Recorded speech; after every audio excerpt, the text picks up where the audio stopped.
All right, those questions. Can I just make a statement? Yes. As an alternative healthcare provider myself, I do orthopedic massage therapy. I love your ideology about being a facilitator of health. And that's what I try to portray to my clients that come to see me. And I really commend you on having that mentality, because really all our doctors need that mentality. And I think the human aspect of medicine, like you say, it's getting erased, and we have to really stop that. And I commend you all three with your ideology on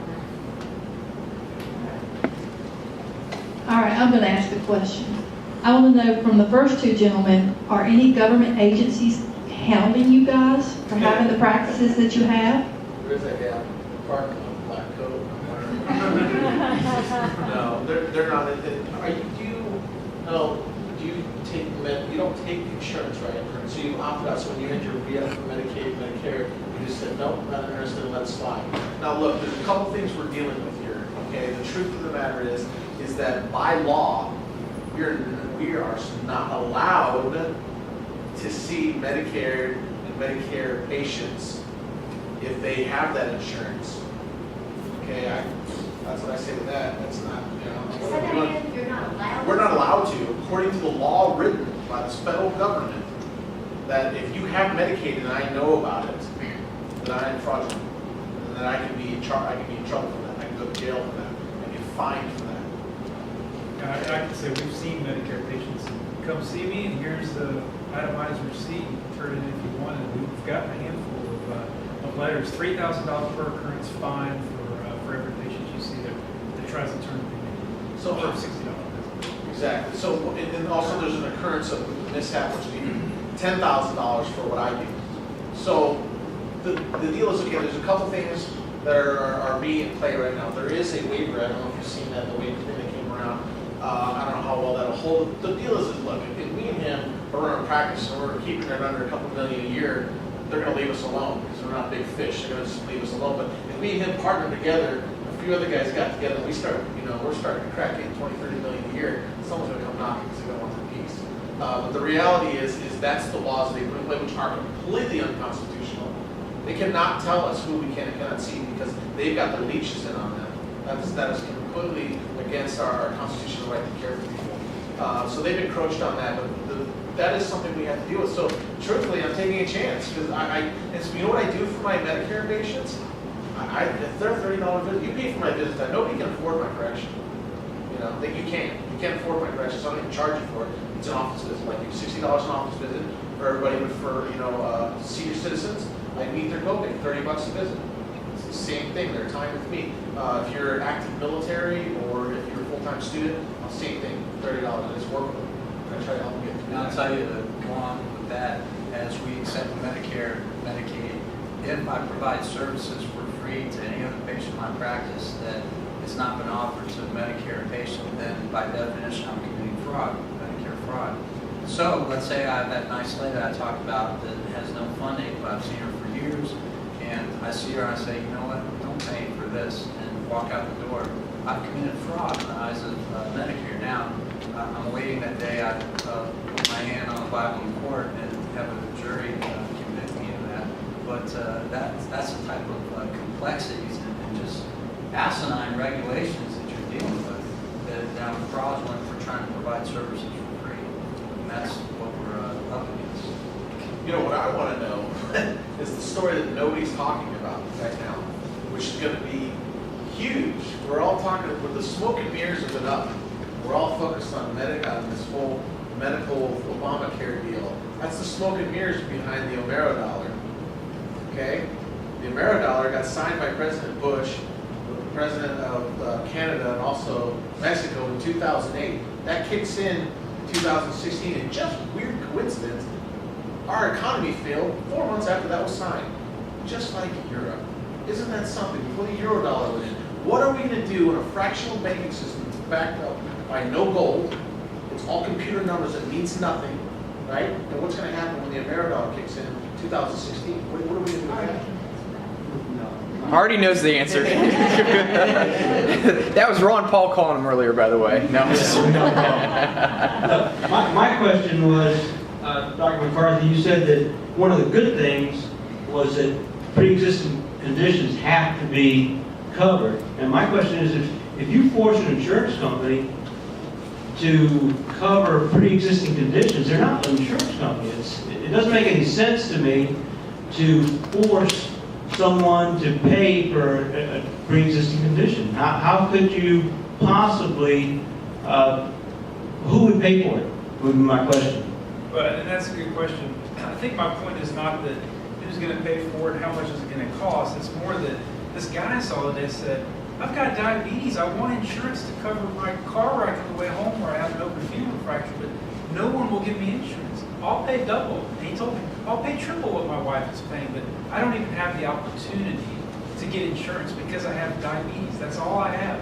And my sugars are great, and here's my log, and functionally I'm at average risk of anyone else because I've controlled myself, but I can't get insurance in the current system just because I have diabetes.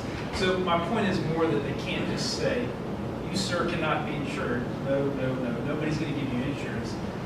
And my point is that's a good step. That's an important thing for him and for a lot of folks. But no, you're right. Who's going to pay for that increased cost? I agree. Wouldn't competition, I mean, if I have an insurance company, I want to cover this diabetic patient over here, Right. say, okay, but it's going to cost you this much. Right? That's called free enterprise. That's called competition. Exactly right. No, I agree. Is that illegal? No. You can't, the insurance company can't do that? They can't charge a higher rate? I mean, I don't know. To be honest, I There's don't know. capitated rates, and part of the Affordable Health Care Act is that the insurance company can only, I forget what the multiplier is, but they can only raise a premium for pre-existing so much, a certain multiplier of their base flat rate. So what happens? The base flat rate goes up. And so that's why the cost, and I accept your point. My dad's in insurance, who is. But the only way it works is if everybody covers pre-existing conditions, you have globally shared risk, which, oh, by the way, is a single-payer system. And that's, I think, again, in my opinion, that's the goblet at the end of the road, is that's trying to have the system break down. Because you're right, insurers can't predict that type of risk and cover it. So they're going to back out of the system, and guess what's left? Is the government. That's the government.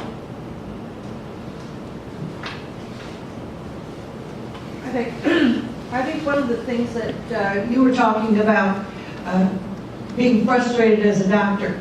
I, as a patient, am equally frustrated. At one time, I could go into my doctor and I could sit there and I could talk my problems and my ailments and all of these others. And as I've gotten older, I noticed that I do have a few more aches and pains and so forth. And he was able to even talk to me about me, my husband, and whatever else is going on in the family to see what was going on. Now, as much as he wants to, I know that he can't do this. So what's to prevent me? To be, say, going in for you, I'd rather go in to you and say, gee, you can give me the extra time and I'm willing to pay for it. I can't do that with my doctor now. I cannot take the extra time and say, okay, I'll pay the extra money to be able to do that, because he's got this schedule that he's got to be able to push him in and push him out. And he's frustrated too, because I know that he's this way. Is this going to be the way it's going to be now, that we're all going to go your type of way, or is the government going to do something to prevent that from happening? Good question. I hope that they don't. I don't think any of us really know the answer to that. I hope that they don't, because we feel that we offer a good service and at a good price. And I'd love being able to spend more time with patients and talk to them about all those things. You learn so much more. He's exactly right. I've been there in the emergency room. I don't have time. Your belly hurts. Well, maybe it's your appendix. Let's get a CAT scan. And out the door. I don't have time to find out, oh, wait a minute. You and your husband went out to eat for 4th of July and you had barbecue. Maybe it was bad food poisoning, and it totally changes the picture. But you're right. I don't know. We don't really know how things are going to go with the new things in full swing to know if we'll be able to continue to do what we do. We hope so. I really feel like it's a growing movement, but we're not, no guarantees. They can step in as Dr. Baker mentioned, they can step in if things get too big and put a stop to it or try to put a stop to it. That was going to be my next question. I know you two have the practices. I know you're studying these practices, and that's why I'm starting to feel guilty about our political conversations when I go to the doctor. But you mentioned a hospital in Oklahoma where it's owned by the physicians. I mean, do we see more of this coming around in South Carolina? If more of these places in South Carolina came, can our state legislators fight it and keep these people safe? And there is. Maybe I need to bring you up here and answer that one. In Charleston, there's a Travel Surgery USA, and they've got not as many as Oklahoma place does, but they have on their website. I looked for a patient the other day. He said, I've got a bad knee, I need a scope and clean up my cartilage. How much is that going to run? I can't call any of the hospitals here and give me a hard price, but I went online on my phone, Travel Surgery USA, $6,000 for your knee scope. That's all inclusive, the surgery, the anesthesia, the whole 9 yards. And I looked at Oklahoma, and it's $3,000 and some change. So there is physician-owned hospitals, and again, oh, God forbid physicians own something that has to do with care, because there's a lot of egregious laws against that because we're mean, greedy people, we're going to run the bills up. But the facility they're talking about, Oklahoma, if you go to the website, it tells you how much you will pay when you get that service. You get a tonsillectomy, if you get a knee scope, whatever.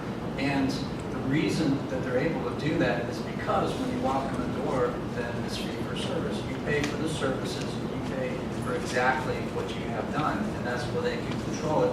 The interesting thing about it, with no insurance and other coverages, they have one part-time administrator in this large surgical hospital.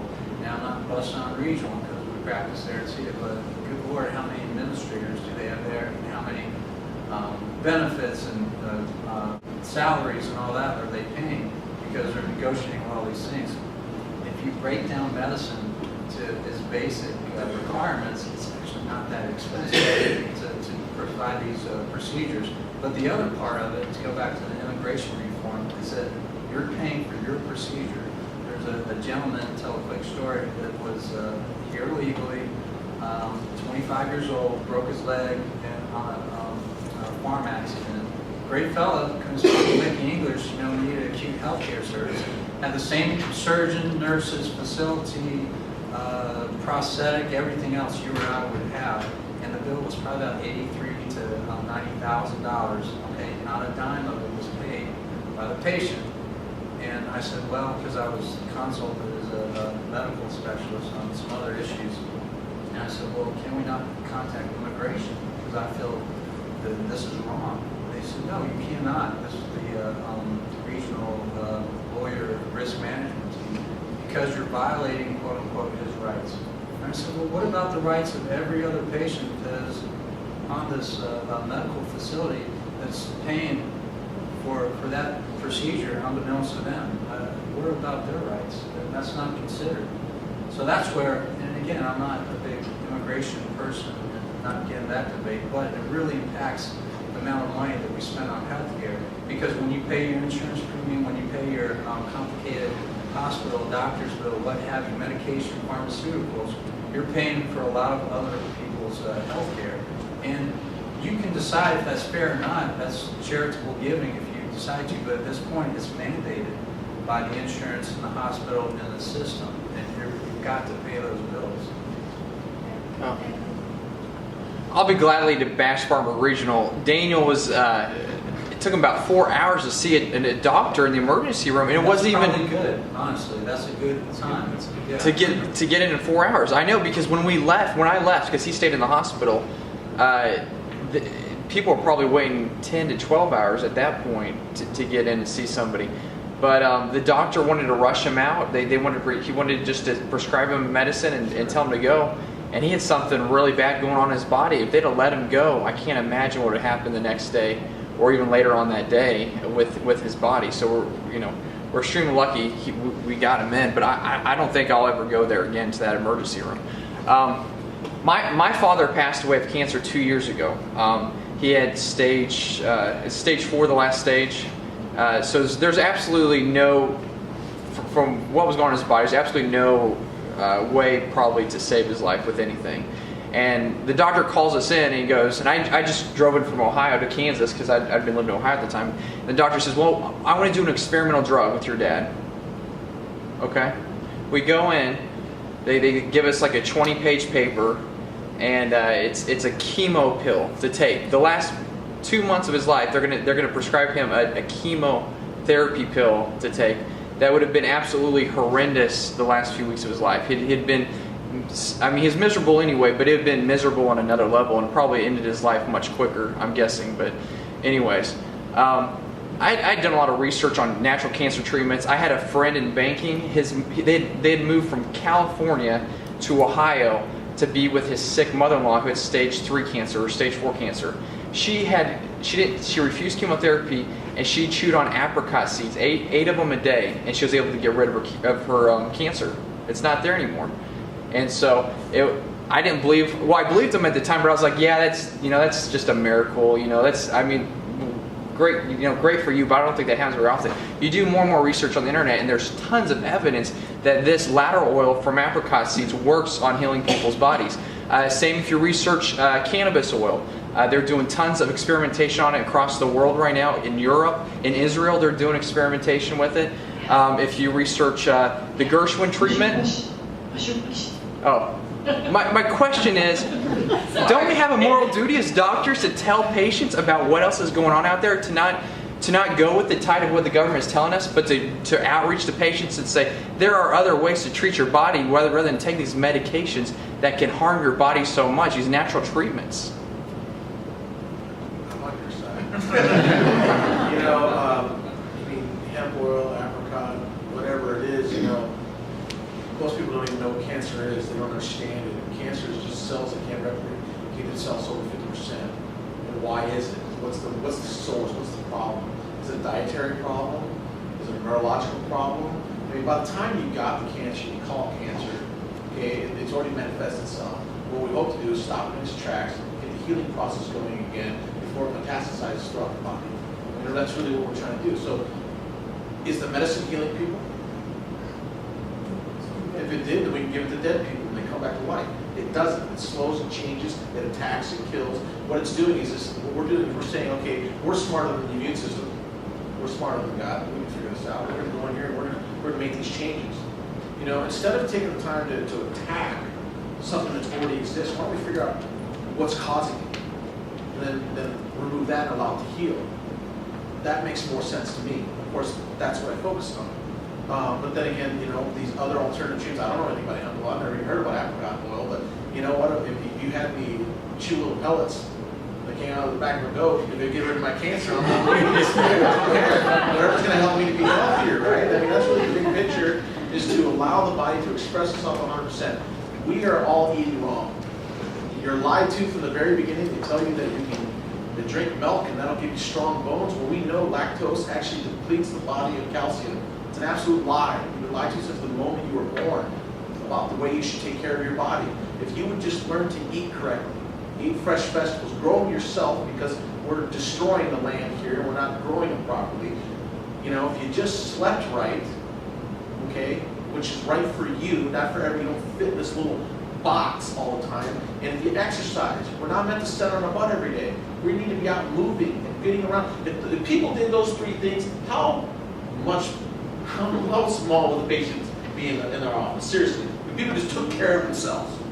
Just take care of yourself, darn it, and then you wouldn't need us so much. You really wouldn't. I agree with those points, and to mirror that, I frequently say in all conversations that the number one healthcare problem in the United States of America is Americans. Okay, and I don't mean to say that in a callous way, but we're unhealthy because we're blessed with excess, and we've chosen with that responsibility to utilize things in a way that we shouldn't. And going back to exercise and nutrition and other things, absolutely will make a larger impact than anything else. I will say, as far as the moral duty with alternative therapies, that if you go to a lot of the cancer centers, that they embrace those, and they have specialized practitioners in all different modalities. And my bias is whatever's going to help the patient is I'm in favor of. Now, I have the tools I use. I'm a medicine doctor, so I'm versed in medications. So that's what I'm going to use. But if you come to me and say, what about this and that, I'm going to research and I'm going to look at it. But that goes back to time and.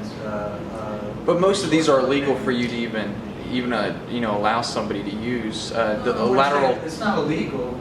It's just we're not versed in that. But I'm not opposed to it, and I'm happy to look into it.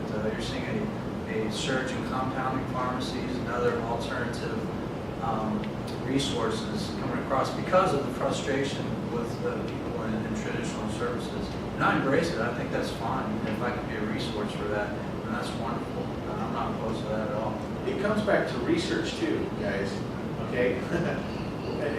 That's awesome, hemp oil works and the apricot oil works, whatever it is, but I am not going to, sit there and say, hey, this works for you without research, okay? And the interesting thing is, like even with chiropractic, like we've got roughly 18,000 studies correcting the atlas and seeing instant changes in high blood pressure. But how many of you will come to me for high blood pressure, right? You're going to go for a blood pressure medicine that'll control the blood pressure in your body instead of letting the vagus nerve do its job and communicate with the heart. Interesting thing though, you got research is very important. I mean, look, I would love to say, hey, go chew on this leaf and that'll work. But at this day and age, there's got to be research done. I think funding should be allowed to it. When you look at the whole amount of funding available by the federal government, okay, to help research, you know how much chiropractic gets? We get 2%. And we all know the orthopedic guys, they get, what, 60%? They get it all. I mean, they get it all. These guys are buying guys. They're getting everything. So, when it comes to research, there's got to be more research out there. For us as a group, we come together. We have 56 clinics in America, 4 in Italy. We raised $2 million to do that MS study. We hired medical doctors from the AMA to do the study for us. So you say, look, this is what's going on. We've got about 10 more minutes to go, and I see 3 hands. So, Marianne, what was your next question? I just wanted to ask a question about malpractice insurance. Has your malpractice insurance changed since you've gone to this type of billing? Hard to compare because I've been, in the ER for 5 years, and it's roughly the same as that, but. You have a history of your previous practice, if you went to the emergency room, you got by jail for 3 years because 3 years later somebody could claim suit against you. Right, so I won't know for another couple of years to see. Oh. But even so, I don't know what my insurance would be if I took the traditional sense of things because I haven't done that. I went straight from residency where I didn't have my own malpractice to the emergency room, which is an artificially high number anyway. Now, but did Obamacare do away with malpractice insurance? I don't No, think I so. don't think so. No. Now, again, one of the things that they asked for were tort reform, and we didn't get that. So we're still going to have to be covering it. Oh, by the way, those amounts of dollars we're having to spend keep going higher and higher. And as patients are more and more frustrated, more likely to sue the physician. So there's, don't get me talking about lawyers, I'm sorry. I don't want to offend anybody. But they've got to make money too. So He's the costs are absolutely going up. in the emergency room. I mean, you're going to get some imaging, you're going to get some blood work.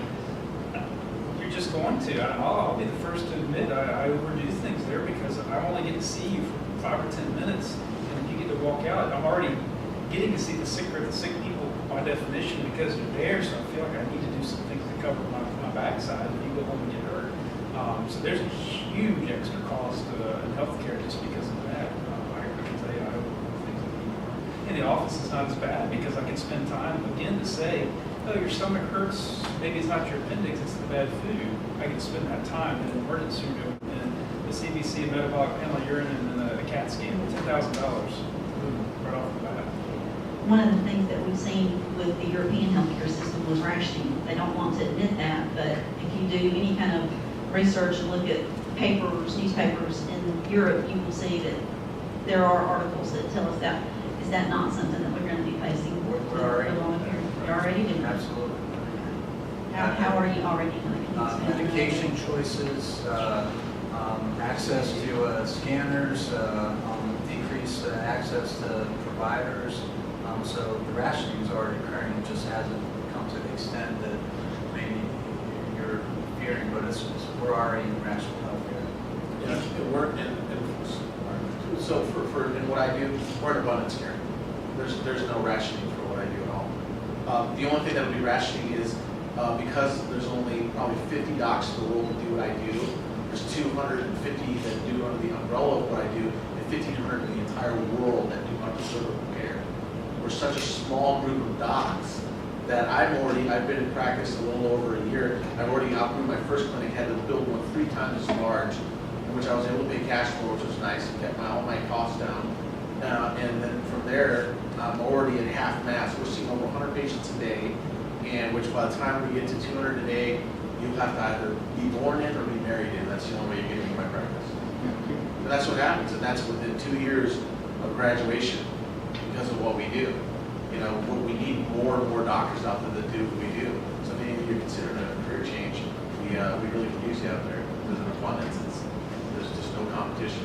It was rationing, I don't know about Europe, but a friend from our residence who lives in Canada, her family's Canadian, she had to go back there to practice, and her husband's there practicing as well. Her grandmother hurt her hip. As we get older, we can't always see these hip fractures on film. We need MRIs, CAT scans, but it's Canada, and so they said, well, she hurts a lot and she can't walk, but we can't get a CAT scan for 6 weeks. Well, grandma's in a wheelchair. She was pretty spry earlier. Her family has enough funding, and they were close enough. They drove to Detroit.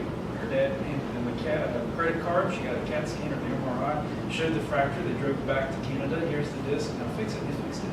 So from the system standpoint, they saved the CAT scan and the MRI, the cost of that. And 2, if they made her wait the obligatory 6 weeks or whatever it was, she's either going to pass away, unfortunately, or she's going to say, well, I don't really want to have surgery now. I'm fine sitting in my wheelchair, and all I kind of do is watch TV anyway. So they've saved the CAT scan and the repair on something like that. So she was a good example of some direct interaction. Randy works with someone who has a brother that is employed in Canada. And they're younger, so it's not just the elderly people that have some passion. They're younger. He called his brother from Canada, and he said, I have some good news and I have some bad news. And Bob says, well, tell me he said, which one do you want your first license? Well, tell me the good news first. He said, we're pregnant. We're going to have a baby. And he said, well, that's great. He said, well, what's the bad news? And I was concerned there's something wrong with the baby. He said, well, he said, the bad news is my wife called to make an appointment to see that baby. And they told her the first time they could get an appointment for will be in 11 months. So they went close enough to come to the States. So she's getting her prenatal care in the States. I want to piggyback on something that Evan said. Evan, we have were faced with a situation 13 years ago. So I'll tell you how long this has been going on, where I had one child pregnant with my second child and needed a new pediatrician because all of a sudden the pediatrician I had didn't take arrangements anymore because she had joined a hospital group and we told them we would see what they could take. In my search, and this is in Mount Pleasant at the time, so 13 years ago, Mount Pleasant was probably not 80,000 people like it is now, but probably 50. There was one pediatrician who was practicing as an independent pediatrician, and that was 13 years ago. So it's very hard to find. This is a problem that's been prevalent. However, because she was an independent pediatrician, she was able to do what she wanted to do, and she was able to talk to me about alternative treatments. And let's put garlic oil and garlic and olive oil in the ear, and they come back in a week and let's try that kind of thing. But I think the key is you have to find physicians who are independent, who aren't tied to a hospital system, who aren't tied to people who are telling them what they can do and what they can say. This was a smart, educated woman who had several degrees in immunology.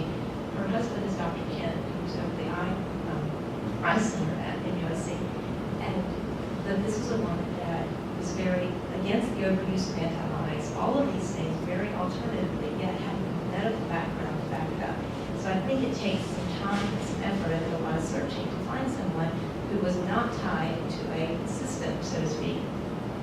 And that said, I want to give a testimony. Dr. McCarthy actually saw him back in the winter in Australia, and he did take a lot of time to find out the history of what was going on with my foot and my ankle. And it was all the way back to when I was a teenager. And I didn't take care of sprains and those kinds of things. And so now when my foot turns, it rolls, it just does. And he took the time to go all the way back to talk to me about all the things I had done. And he has that ability, and it was refreshing to be able to talk to him about that, as